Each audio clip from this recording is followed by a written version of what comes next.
Welcome back to Road to Fire. We're a family of three documenting our journey to financial independence, retire early. Let's jump right into it. We are starting a $1,000 dividend portfolio. I'll explain why it took so long for us to start this portfolio, outline what we invested in, and like always, share all of our numbers. So hang with me. But first, what is our passive income strategy? As you probably know, we are working on a path to financial independence, which requires consistent passive income. We have a 6-part simple strategy ranked in priority order.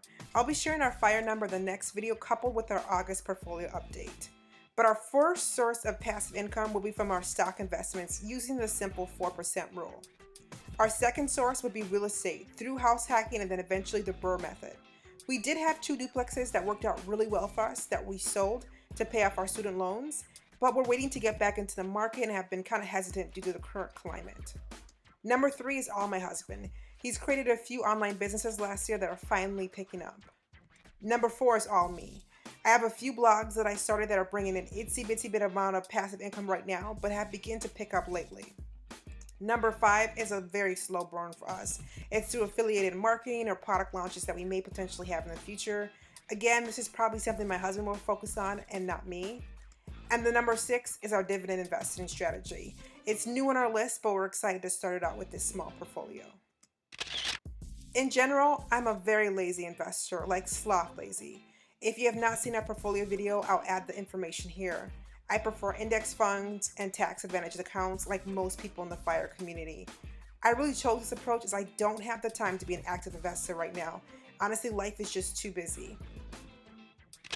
But to be 100% real right now, I was all over the place in the beginning of my investing journey.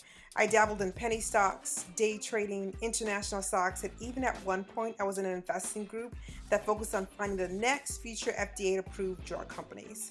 I've tried it all and did not enjoy any of it. It was really chaotic. And to be completely frank, I've been burned with these tactics. Just 2 months ago, I lost $2,000 as one of the companies I invested in went bankrupt. And no, I will not share their ticker because I'm really embarrassed about that mistakes. These silly mistakes have cost me thousands of dollars, so I really stick to lazy or passive investing for the most part. Although recently the hype around dividend stocks have really prompted me to jump in and see how things are going to go. So what are dividends and why should you care or potentially get involved? A dividend is basically the distribution of some of a company's earnings to its shareholders. It's usually determined by the company's board of directors. So on top of the value and the growth of the stock you also get a little something as well. So I work for a large private CPG that gives profit sharing checks twice a year. That's on top of my salary and my base bonuses. So dividends are somewhat similar.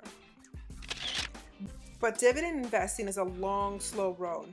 To get to the point to have substantial dividend income to cover your expenses, it takes time, which was a big comp for me initially, but I do see the benefits of the compounding effect you can only get with dividend investing. Again, I'm not an expert, so take the time to do your own research. Honestly, make it a habit to do your own research and become familiar with the companies that you invest your hard-earned money into. This is why I prefer lazy investing, as it takes time and effort to invest in individual stocks and is a bit more risky. For me personally, there are several ways that I kind of review an individual company that I potentially want to invest in. I will dive into their 10K statements. I'll also spend some time in their financial statements. I love to look into their growth strategy or innovation pipeline to understand what they have for the future. And of course, I look at their historical performance among several other factors I do when researching a company. After reading into these areas, it kind of gives me a sense of what the company stands for and what is their strategy for the future. I also stick to industries I know or have worked in the past because it's something that I'm familiar with. So only invest in companies you understand and know. Invest in stocks where you can clearly articulate the company's why, or simply said, why they do what they do. If you can't get to that answer, then it's probably not someplace you should be focusing on. Our preferred platform for individual stock investing is Robinhood. They're easy to use, they have fractional shares, instant transfers, and they have this new digestible news platform they've been sharing out. We've really enjoyed working with them for the last 18 months or so.